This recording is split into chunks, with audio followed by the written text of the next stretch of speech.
Oi, eu sou a Patrícia Oi, eu sou a Kizzy. e esse é o Divagando.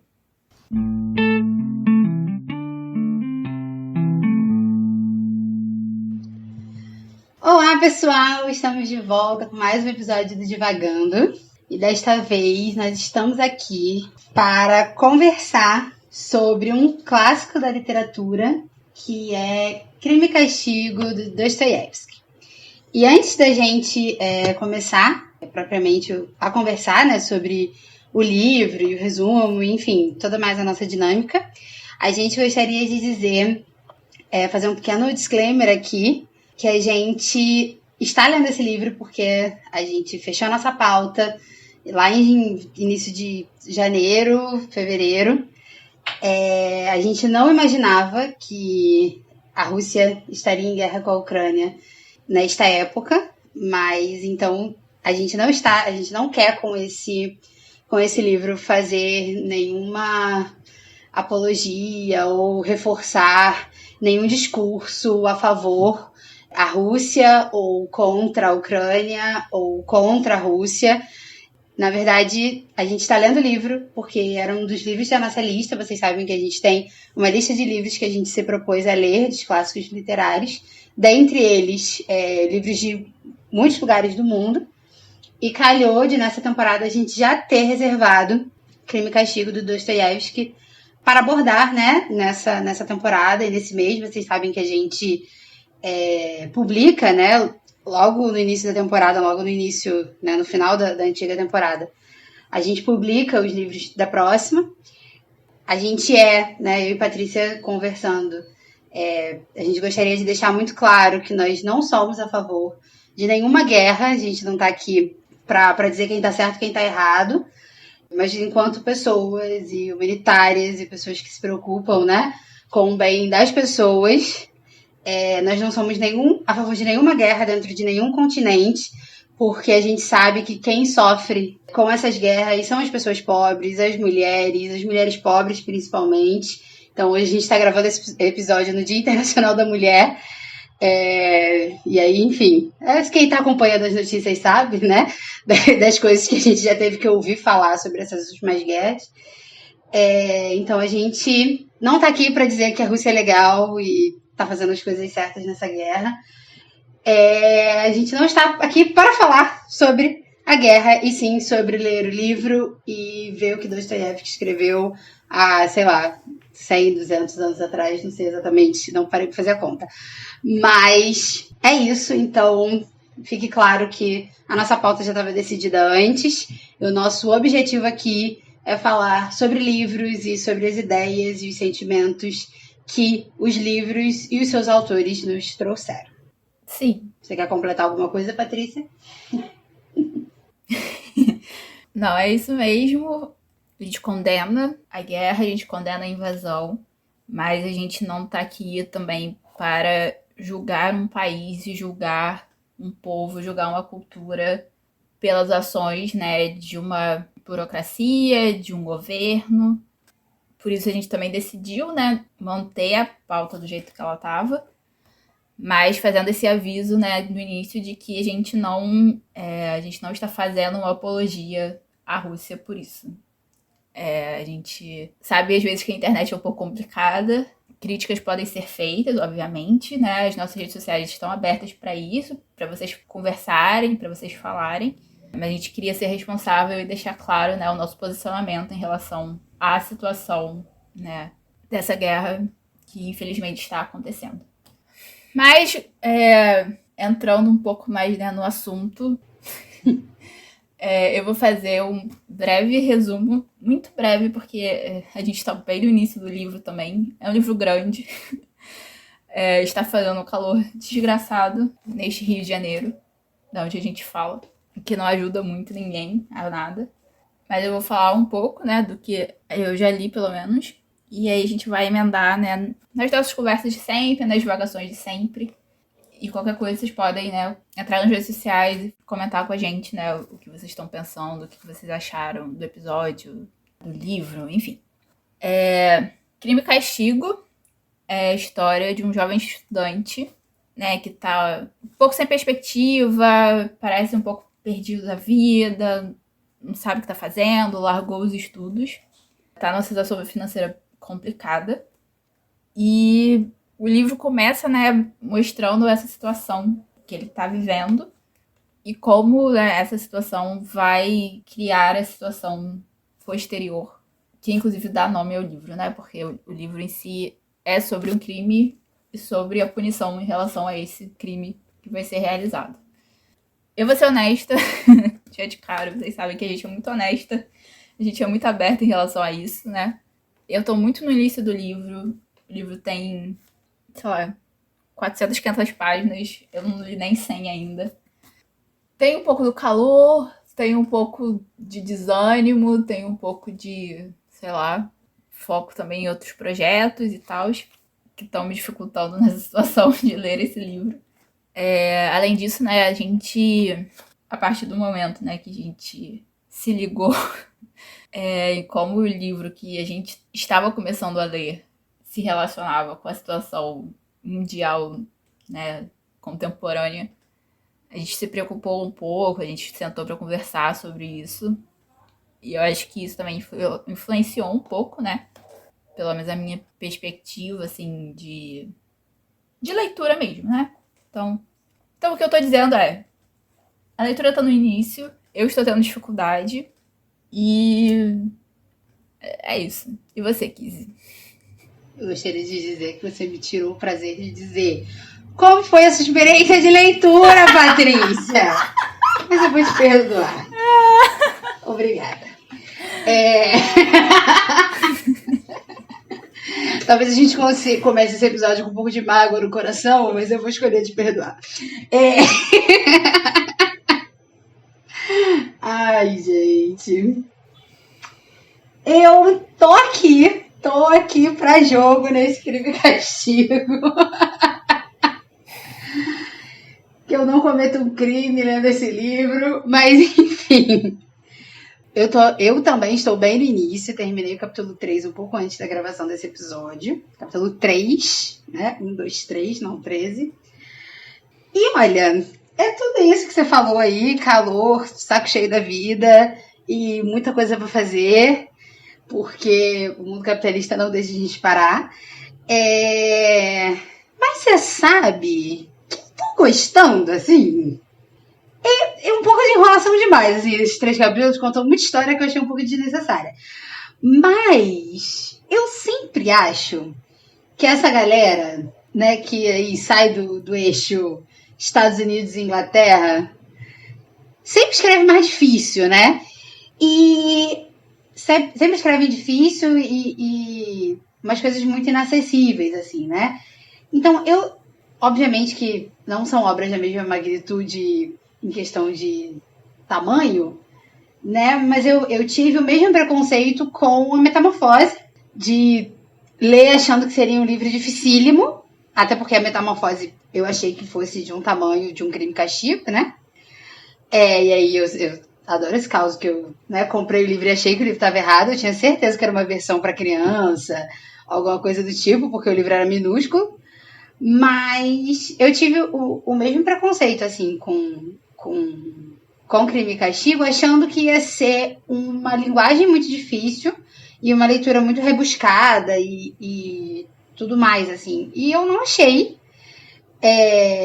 Achei, assim, muito que dá para acompanhar o pensamento mesmo e o que está acontecendo na história.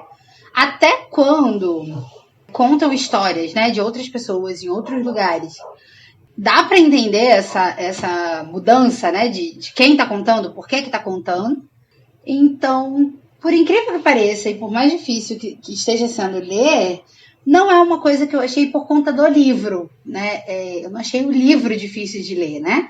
A leitura é muito pesada. Obviamente que as 500 páginas assustam. A minha, então, é uma edição de bolso, então parece que vai quebrar a sua cabeça. Porque parece um tijolinho mesmo, ela é pequenininha. A minha edição é da LPM Pocket, que eu ganhei de presente de uma amiga.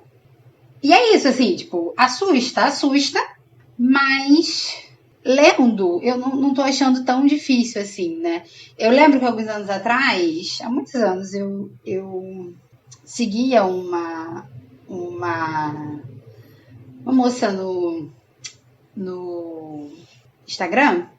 Eu esqueci o nome dela agora. Era Isa alguma coisa. Não vou lembrar o nome dela. Que ela era, tipo, fã do Dostoiévski, assim, né? Ela...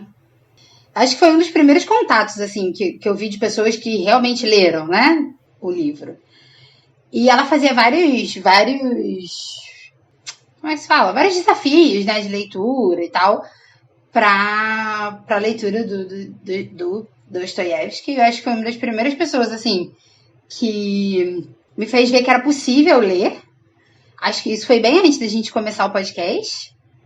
E é isso, assim, eu tô lendo. Eu não sei se eu tô gostando ou não gostando, porque eu tô muito no início.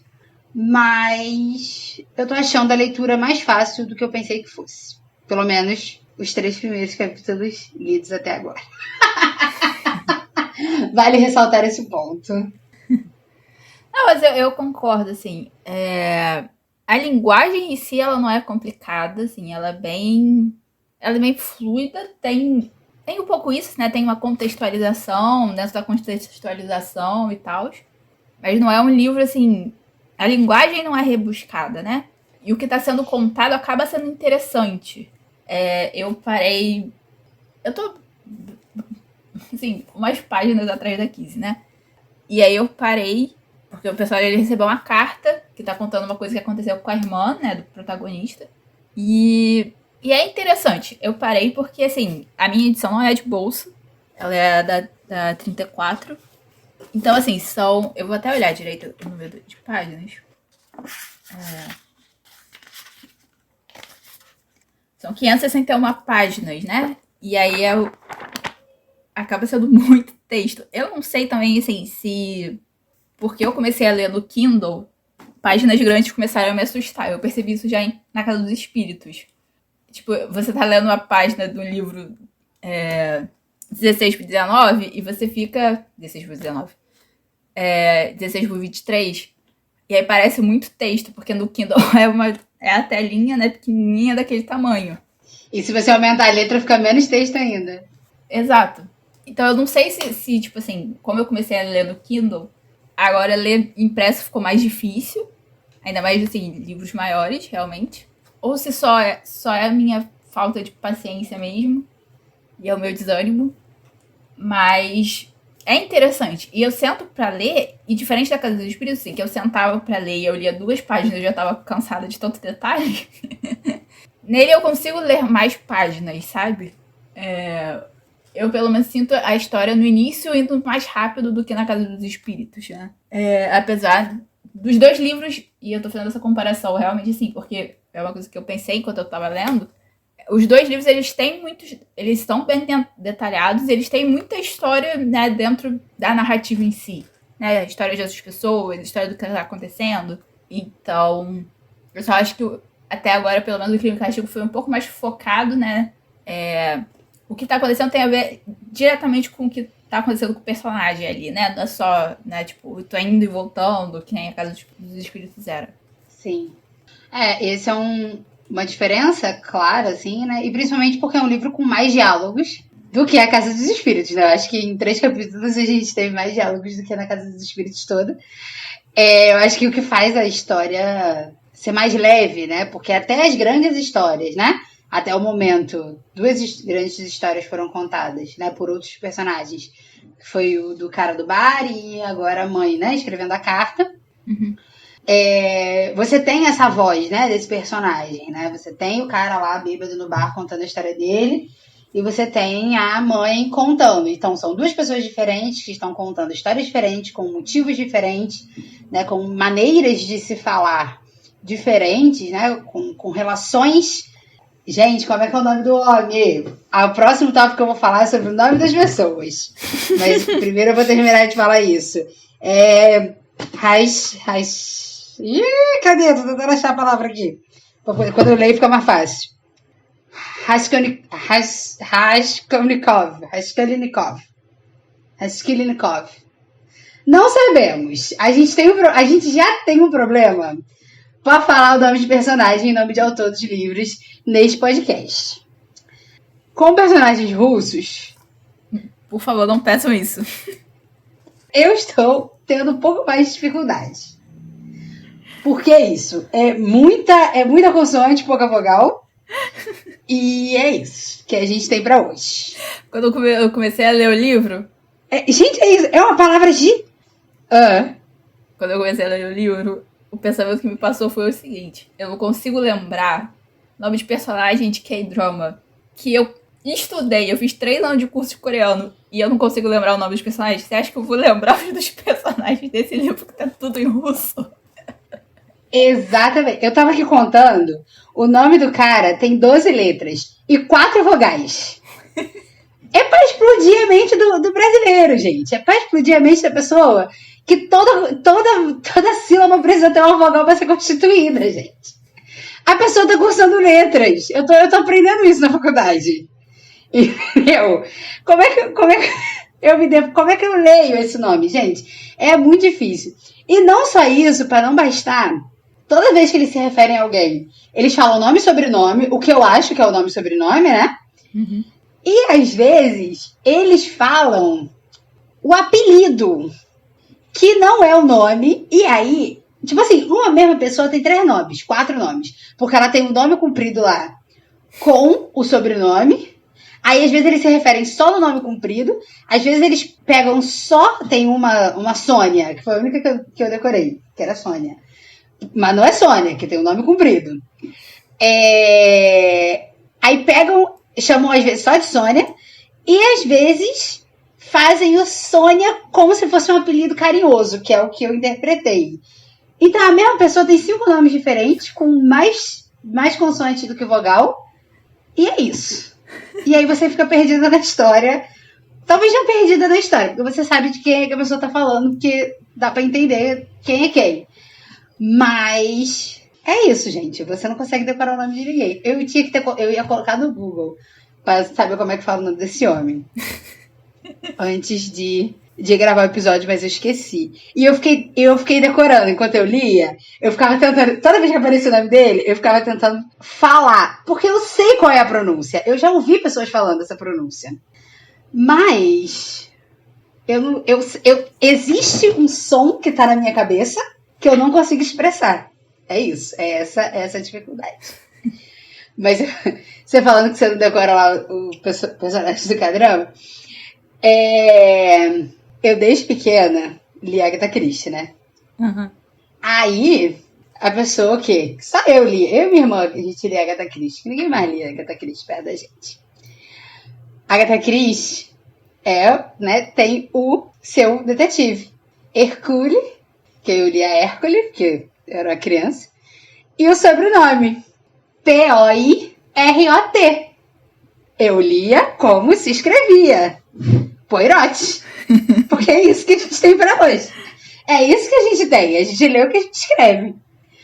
Cara, eu na faculdade, burra velha já, tem 2 pessoas, era um professor meu e uma colega de classe, conversando sobre Agatha Christie, porque essa minha colega adorava Agatha Christie, ela lia todos os livros, e e conversa com esse professor, e eles falando, não, Poirot, que Poirot pra cá, Poirot pra lá, e eu falei, gente, eu já vi Agatha Christie, mas quem é Poirot? Porque eu nunca vi esse personagem. Nunca vi esse personagem. Aí falou, não, o detetive dela, o principal. Eu falei, o Poirot. Falei, tá, entendi. Então, desde 2015, que Hercule Poirot começou a existir na minha vida. E essa é a minha relação com pessoas e nomes de os personagens e os seus nomes difíceis de serem lidos. Ai, mas é complicado mesmo. E às vezes a gente... Ainda mais a gente, né, que lê tanto livro de outros países, se você nunca ouviu aquele nome, realmente é muito difícil você saber, né, como é que fala. Às vezes rolam uns atos falhos, tipo Freud na minha vida, né, mas tudo bem. A vergonha alheia da pessoa. Mas aí a gente se corrige, né, a gente percebe e fala, não, é Freud. Mas é por isso, assim, sei lá, a primeira vez que eu ouvi falar do Freud na minha vida, provavelmente, sim, foi escrito em algum lugar e eu li e ficou na minha cabeça. E às vezes eu erro. Faz parte da vida. Eu me corrijo, porque eu percebi que eu errei. Mas às vezes eu erro. Mas por isso, assim, que tem certos livros que você tem que ter uma boa tradução, né? E esse livro específico, né? Eu sempre fiz questão de pegar de ter e de pegar ele para ler na tradução da editora 34, porque eles têm um cuidado muito grande, né, com tradução, normalmente. E aí, hoje em dia, né, a tradução, que é do Paulo Bezerra, já é clássica, já foi, né, já é meio que considerada a tradução, né, aqui no Brasil. Porque foi a primeira que foi feita diretamente do russo, né? Antes, as traduções de Crime e Castigo do Brasil, elas eram feitas do francês. Então, eu fiz essa questão na minha vida, né? Eu tive sorte que eu não precisei comprar esse livro. Ele veio de presente através da minha mãe, da Prefeitura do Rio de Janeiro. Antes da minha mãe se aposentar.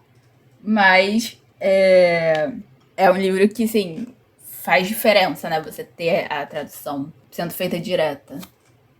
Normalmente as traduções feitas diretas, elas são melhores, né? Porque tradução é um negócio difícil de ser feito. Toda tradução, ela não é só uma tradução, ela é também uma adaptação. Então, se você adapta, né, para um outro idioma, para depois adaptar para outro, para traduzir para outro, você perde algumas coisas, né, naquela leitura. Mas isso foi só uma questão pessoal minha, né, que eu tô trazendo. Até porque a gente não tem muita coisa pra falar ainda da história em si, da narrativa, né? Mas é isso. Mas eu realmente sou... Eu não digo desatenta, né? Mas eu digo... não é um critério. Pra mim, talvez seja uma coisa que eu precise, né? É melhorar essa questão da tradução, né? Mas eu peço muito livros de presente, né? Qualquer amigo oculto, qualquer aniversário, qualquer Natal, qualquer presente das crianças que minha mãe me dá, porque eu ainda sou uma criança pra ela. E tá tudo bem, mãe, se a senhora ouvir esse episódio.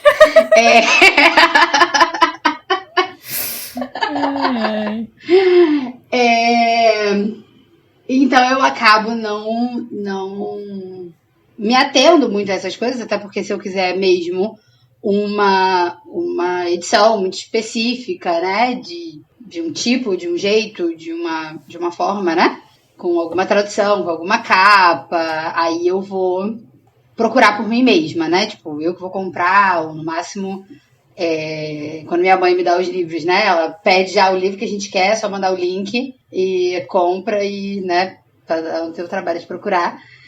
E aí dá pra ter um controle um pouco maior, né? Mas se você pede livros clássicos, né? No Amigo Oculto, que é esse, por exemplo, o Crime e Castigo, eu ganhei no último Amigo Oculto, né? Que eu fiz ano passado com os meus amigos. Então eu já pego a lista do Divagando e já dou como opção, porque é isso que a gente faz mesmo. Certíssimo.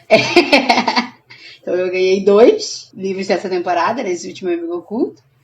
O bom de ser livro clássico é que a gente também trabalha com o quê? Com sebos, né? É muito mais fácil de achar livros mais baratos e ganhar mais livros. Então eu acabo não tendo esse... Em muitos livros eu acabo não tendo esse controle, né? E existe também todo o conhecimento sobre o mundo editorial, que nós sabemos que Patrícia é o orgulho desse podcast quanto a isso. Eu estou aqui surfando na onda, porque é isso que a gente merece nesse calor, surfar numa onda. De todo o conhecimento editorial de Patrícia. Mas é isso, assim, né? Mas eu tô gostando. Essa é a minha edição mais nova. A tradução é Natália Nunes e Oscar Mendes. E é de 2007. Então, acho que é relativamente mais nova. Não diz se é diretamente do russo. Espero que seja. Ou não também, né? Porque vai que ficava mais difícil a leitura. Então, talvez seja melhor ser assim mesmo. Ai, mas eu tô gostando. Mas uma coisa que você falou no resumo do Raskolnikov, o carinha aí que é o principal, que ele é um estudante que tá o quê? Desacreditado da vida, largou a faculdade. Eu falei, gente, que climinha, né? Que climinha auspicioso. Ele representando todos os estudantes pobres universitários que estão sem perspectiva de qualquer coisa na vida É bem esse climinha ali mesmo. Recluso dentro do quarto dele, na pensão, odiando todo mundo. Eu gosto do ódio que ele tem com todo mundo. Ele odeia o senhorio, a senhoria dele. Ele odeia a mulher lá que trabalha pra senhoria. Ele odeia a mulher que empresta dinheiro pra ele. Ele gostou, depois não gostou daquele cara do bar. Ele odeia todo mundo. E é isso. Essa é a vibe dele, de odiar todas as pessoas. Mas uma coisa interessante é como tem personagens femininas que rodeiam, né, essa personagem. Eu agora enumerando, não tinha me dado conta disso, mas em volta dele ali, né, ele tem a mãe, tem a irmã, tem a agiota, porque é tipo uma agiota, né, uma senhora de penhores. Uhum. E a senhoria, né? Então, em 4 capítulos, a gente já é, pelo menos indiretamente, apresentada a 4 personagens femininas neste livro, que é muito mais do que muito livro por aí. Sim, é muito mais mesmo. E é interessante, né, tipo, esse retrato tão longínquo pra gente, né, assim, em tempo e espaço, de uma classe também, né, totalmente desprivilegiada, né. O cara do bar era funcionário público, e aí, por ser alcoólatra, ele fica perdendo o emprego. O principal, né, o protagonista, ele tá sem perspectiva mesmo, né? E eu me identifiquei razoavelmente com ele também. Por mais que eu não esteja nesse momento estudando. Mas todos os lugares, né, que ele frequentou até agora, todos eles, você tem esse aspecto decadente, né? A irmã estava trabalhando numa casa como governanta, então, tipo assim, não é exatamente um retrato de uma aristocracia, de uma galera com grana e tal, né? Tanto que a diferenciação do... Eu não vou saber, eu não vou nem tentar ler o nome do cara do bar. Mas a diferenciação que ele fazia, né, dele pra mulher era essa, né? A mulher teve educação, a mulher era de uma boa família, a mulher acabou na pobreza e no desespero por questões da vida, mas ela teve uma educação, ela veio de uma boa família, a família virou as costas pra ela e etc, né? Ele é de uma classe média ali, mas que pelas questões da vida também caiu pra uma classe mais baixa. Então, eu acho que acaba não só sendo um... Eu acho que ficou muito claro, né, assim, esse mundo onde o protagonista tá vivendo, assim, e eu não sei porque, assim, mas ficou me lembrando muito de Oliver Twist, sabe? Sim. Um livro meio que não tem nada a ver com o outro, mas nessa questão tem, né, que é essa vida difícil mesmo, esse universo social... Empobrecido. Sim, empobrecido e complexo e miserável, né? Eu acho que o livro ele é do final do século XIX. Ele é de 1866. Eu fiz a conta, fui olhar enquanto você estava falando, eu fui olhar, porque tava aqui com o livro aberto. A gente, 1500, olha. 156 anos nos separam, né? Dessa história. Mas é um sinal muito claro, e eu acho que foi isso que me lembrou Oliver Twist também. Eu nem tinha reparado que eu tinha lembrado disso, mas quando você falou de Oliver Twist, eu me lembrei que enquanto eu lia, me vinham alguns elementos, né, dessa pobreza de Oliver Twist. E uma coisa que me marca muito é falar de dinheiro, né? Tipo assim, quanto vale cada coisa? Então, o anel que ele empenhou a primeira vez valia 3 rublos. Acho que é rublos, né? Uhum. Pelo menos a minha tradução coloca assim. E não sei quantos, que eu traduzi como centavos, mas não é essa palavra, é outra palavra.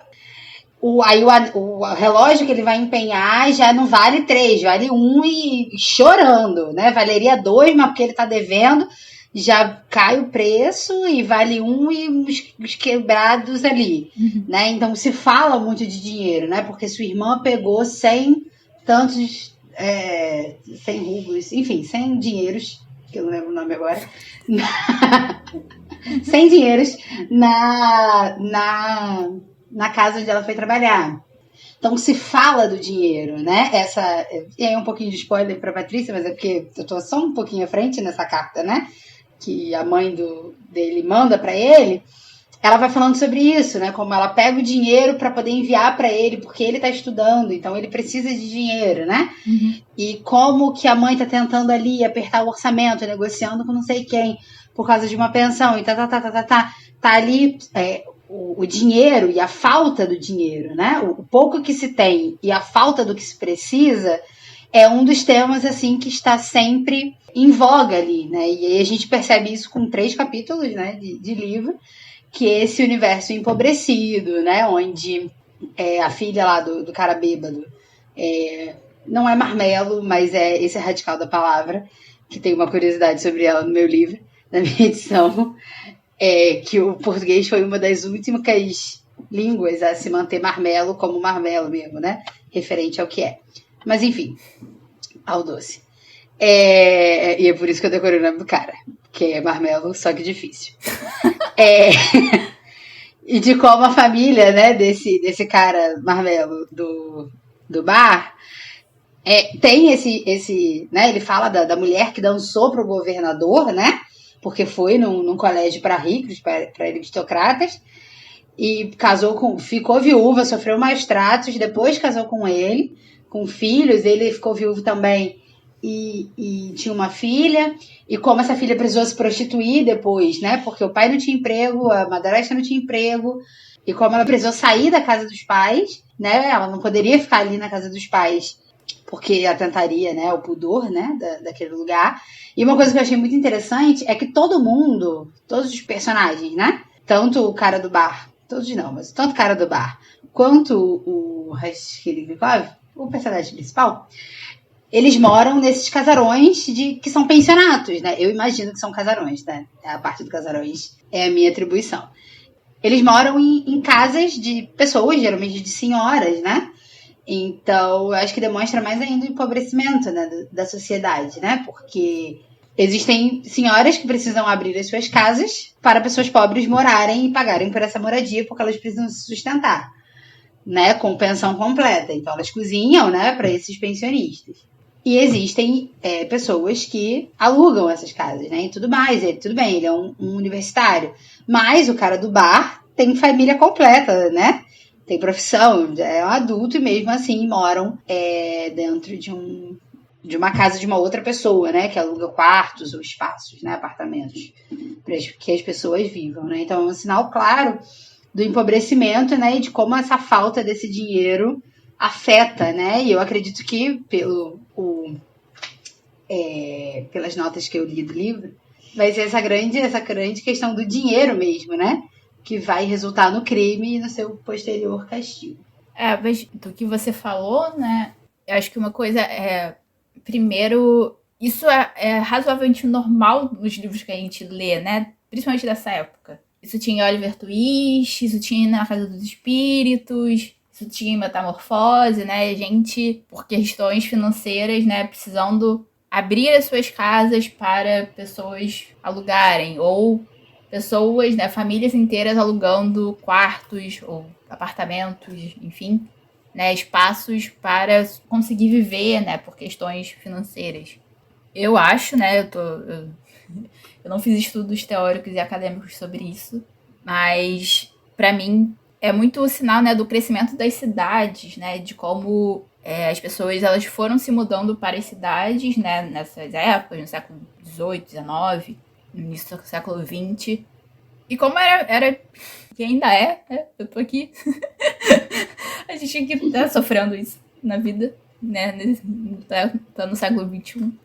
Mas como é difícil você morar numa cidade, né, como é complicado, como o dinheiro não dá, e a gente tá vivendo uma crise que o dinheiro não tá dando, né, você entra cada semana no mercado e as coisas dobraram de preço. Então, pra mim, eu pensei muito nisso, né? E eu também pensei muito na questão dessas senhoras, né? Que precisam abrir suas casas ou, né, abrem as suas casas. E aí, sendo o Dia Internacional da Mulher hoje, né? Enquanto a gente tá gravando, também me fez pensar bastante nisso. Como a mulher, ela principalmente a mulher mais velha, ela é rechaçada da sociedade, né? A mulher jovem, ela usa, ou ela é forçada a usar o próprio corpo para se sustentar. A mulher de meia idade, que nem a filha, né, do cara do bar. que eu não vou nem tentar, gente. Desculpa, eu não vou nem tentar falar o nome dos personagens. Enquanto a mulher, né, precisa cuidar dos filhos e muitas vezes... Eu não lembro exatamente se a esposa dele fazia isso ou não, mas, tipo, lava roupa pra fora, esse tipo de coisa, né? E como as senhorinhas, elas têm que, né, alugar ou têm que penhorar os objetos dos outros pra se sustentar e tal. E você vê, né, essa esposa que sofria violência. Não lembro se ela foi largada ou se o cara morreu. Mas viúva, né, com 3 filhos pequenos, totalmente desamparada por uma sociedade. Porque ela tinha fugido da família pra casar e a família virou as costas pra ela. Então, é um retrato duro, né, e ainda muito real e muito realista da sociedade, né, da gente, do nosso lugar dentro dessa sociedade. E aí eu vou fazer um comentário político aqui. Mas o não digníssimo presidente da República soltando, né, que a mulher tá quase integrada à sociedade em pleno 2022, num evento em homenagem ao Dia Internacional da Mulher. Eu não vou dizer que é o fim da picada, porque a gente já passou do fim da picada há muito tempo. Mas... a picada já acabou faz tempo. Exatamente. Mas é isso, assim, você vê, né, o quanto a gente já avançou, e já avançou, né, por luta mesmo, né, por botar a cara a tapa na vida, e na rua, e no dia a dia, e na sociedade. Mas o quanto, né, a gente ainda abandona as nossas senhoras, né, o quanto ainda é difícil para uma senhora de 70 anos ter a sua independência e viver bem, e enfim... Como, né, as senhoras, elas ainda são muito julgadas, né, por não terem casado quando eram mais novas, por ter se dedicado à família, por ter trabalhado fora. Enfim, eu tô bem divagando aqui, mas é porque eu ando pensando muito nessas questões de envelhecimento, né? Até porque a minha psicóloga, ela faz bastante conteúdo pro Instagram. Ela me pediu ajuda nisso, né? Então eu tô revisando, ajudando ela com texto em muitos momentos. E ela faz algumas postagens sobre isso, então isso me fez refletir também, né? Sobre esses assuntos. E sobre o meu próprio processo de envelhecimento, né? Que ainda não é um processo de envelhecimento. Eu ajo como se eu fosse fazer 30 anos esse ano e eu não vou. Mas eu tô muito longe, né? Mas a gente está envelhecendo, é um fato. Sim. Mas é um fato. Sim. A gente não está chegando na velhice, mas estamos envelhecendo. Exatamente. Mas é isso, assim, eu cheguei à conclusão, né, que eu quero chegar aos 70 anos sendo aquela senhorinha que não tá nem aí pra ninguém. E já virou o meu sonho, né, tipo, o meu sonho não profissional agora é esse, né, chegar aos 70, aos 80, ser uma senhorinha independente que não tá nem aí, vive a própria vida bem e tá bem, né, e tá saudável o quanto possível. Mas enfim, eu saí totalmente do assunto. Não, mas faz sentido quando você tá falando aí. Eu penso muito sobre o processo de envelhecimento, principalmente, né, nos últimos anos, onde eu tenho tido um contato de cuidados mesmo com a minha avó, né? Que ela caiu no início da pandemia, então teve todo um processo muito tradicional e muito lento de recuperação. Ela quebrou a perna. Então eu comecei a ter esse contato diário, né? Quase que diário, com esses dramas da velhice, né? E isso me fez pensar muito sobre envelhecer, né? Sobre o que é envelhecer. E é isso, né? Ninguém se prepara para ficar velho, né? Ninguém pensa nisso. A gente acha que a gente vai ser jovem para sempre, né? Esses dias eu conversando com meus amigos, a gente, enfim, um tava propondo uma aventura e eu falei, cara, sem tempo, irmão, olha pra mim, tipo, olha minha cara de aventureira. Aí ele vira pra mim e fala, Kizzy, nós somos jovens. E aí eu não pude discordar, né? Porque nós somos jovens. Eu tenho 26, quase 27 anos, né? Eu ainda sou jovem, né? E a gente acha que a gente vai ser jovem para sempre, né? E na questão do envelhecimento, e aí o envelhecimento do corpo mesmo, porque não precisa ser o envelhecimento, né, da mente, da visão do mundo, e do espírito, e das afeições, não precisa ser esse envelhecimento. Mas o nosso corpo envelhece, né? O nosso pensamento vai ficar mais devagar, né? Os nossos movimentos vão ficar mais devagar. né? A gente não vai ter mais a mesma vitalidade, porque é isso, o corpo é terreno mesmo e ele vai se desfazendo, né? Ele vai envelhecendo. Mas né, especificamente para esse Dia da Mulher, né? Desse Dia Internacional da Mulher, você falando, eu me lembrei de uma fala da Rita Von Hunt, que uma vez ela foi questionada por que a drag, né? Que ela é uma mulher da meia-idade. E a Rita Von Hunt é uma senhora belíssima, inteligentíssima, finíssima, né? Ela é a personagem, né? A persona que ela é muito exuberante, é muito bela, né? E é inteligentíssima, né? E produz muita coisa, e pensa muita coisa. E aí a Rita diz, né? A imagem da mulher é associada com a sua fertilidade, né? Com a fertilidade de gerar uma outra vida, né? Então parece que depois que a mulher entra na menopausa, acabou. Ela não é mais um terreno fértil, né? É isso que a sociedade quer fazer a gente pensar, né? Que a gente tem data de validade, né? A partir do momento, e a nossa data de validade não é o dia que a gente morre, né? Não acaba ali, no dia que a gente morreu, ou que a gente perdeu as nossas faculdades mentais, ou enfim, né? Que a gente não consegue produzir alguma coisa porque a gente não tá mais com a mente sã. Não, a nossa validade de criatividade, de inovação, de produção para o mundo, né? De vitalidade na mente das pessoas acaba quando a gente entra na menopausa e já não pode mais gerar vidas, né? A gente já não pode mais gerar crianças para botar no mundo, né? E daí a demonização do cabelo branco, a demonização da pele, né, que tá enrugando, do pescoço que tá caindo, da pele que tá perdendo colágeno, né? E aí quantas mulheres não morrem, né? Porque não podem envelhecer, né? Quantas mulheres não se submetem aí à faca de qualquer cirurgião sem critério algum, em nome de uma beleza que vai acabar, porque a beleza acaba. Vai acabar não, né? A beleza da juventude acaba, né? E a gente não está preparado, a gente não pensa. Obviamente que ninguém precisa não se cuidar, não passar um protetor solar, não passar um creme, não comer bem. A gente não está dizendo isso, né? Mas o rosto que eu tinha quando 15 anos, eu não tenho com 26, eu não vou ter com 36, eu não vou ter com 76, né? A vida muda, o nosso corpo muda, né? Isso, mas voltando para o livro, né? Dentro de toda esta divagação, ainda existe um crime e castigo para ser comentado. Mas, voltando para o livro, essa representatividade dessas mulheres empobrecidas, né, que sofrem violência, me fez pensar muito na Clara, né, do livro da Casa dos Espíritos, né? A Clara sofreu com a violência do marido, né? Ela teve os seus dentes arrancados por um único tapa, né? Porque ela era uma mulher de complexão frágil, né? De corpo frágil, e o marido era um homem, né? Atlético e vigoroso, enfim. E ela nunca mais falou com ele, ela bateu a porta, foi pra cidade, foi pra casa da cidade e lá ficou. Mas ela não perdeu nada, né? Ela tinha o status de uma mulher rica, né? Uma mulher branca, rica, que pôde se manter, né? Que, por exemplo, não é o caso da mulher lá do cara do bar, né? Que sofreu os abusos do marido e precisou continuar com ele até ele morrer, né? E aí uma das reflexões, né, deste dia da mulher, que eu já me deparei no Instagram e já pensei isso o dia inteiro, né?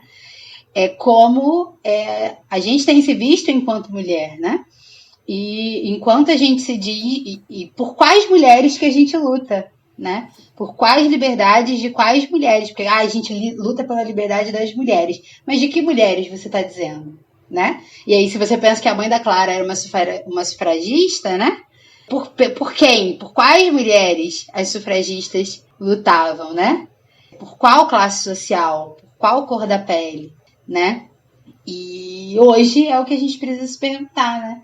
Quando a gente diz, né, que estamos daqui lutando pela liberdade das mulheres, por quais mulheres, né, que a gente luta?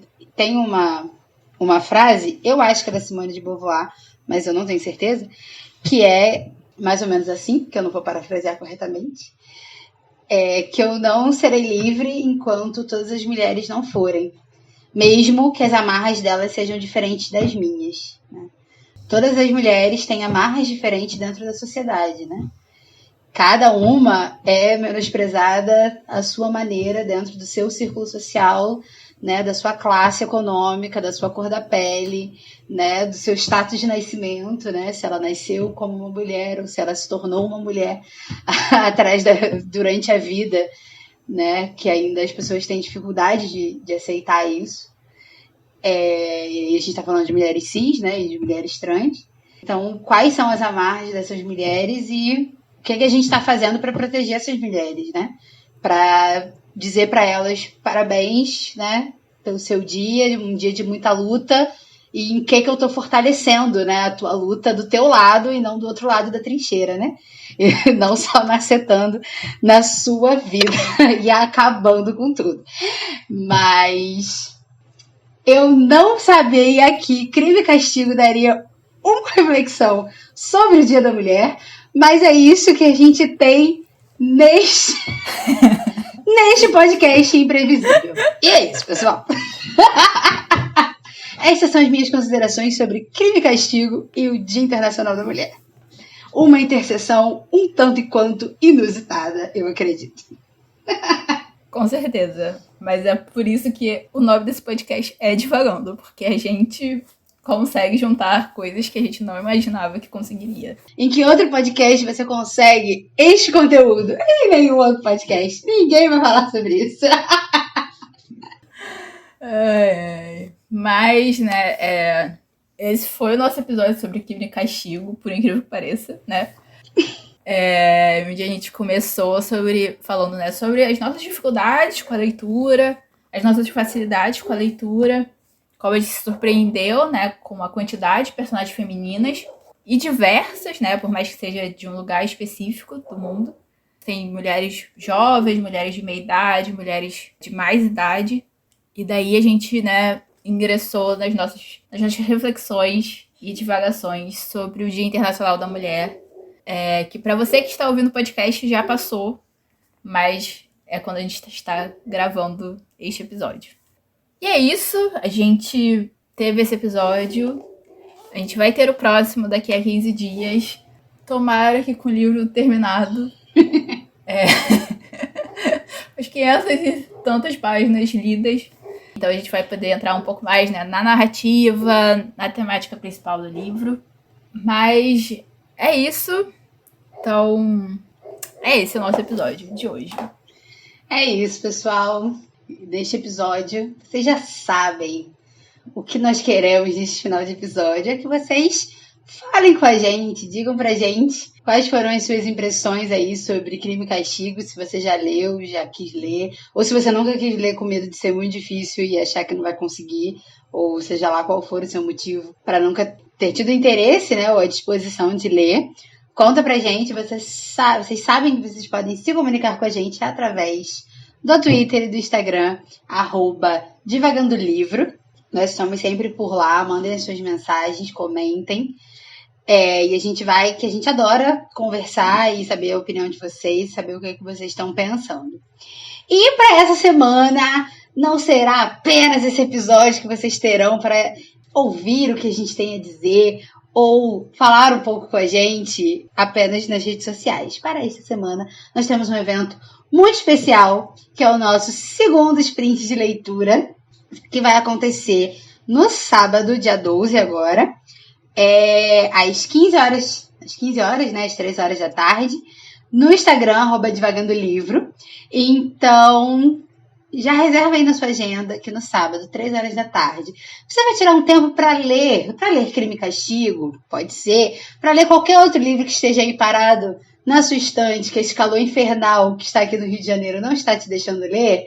Pode ser também, reserva aí o livro, separa, anota na sua agenda, que nós estaremos juntos no sábado, dia 12, às 3 horas da tarde, para ler e para conversar um pouquinho, que a gente lê, a gente papeia, a gente lê, a gente papeia.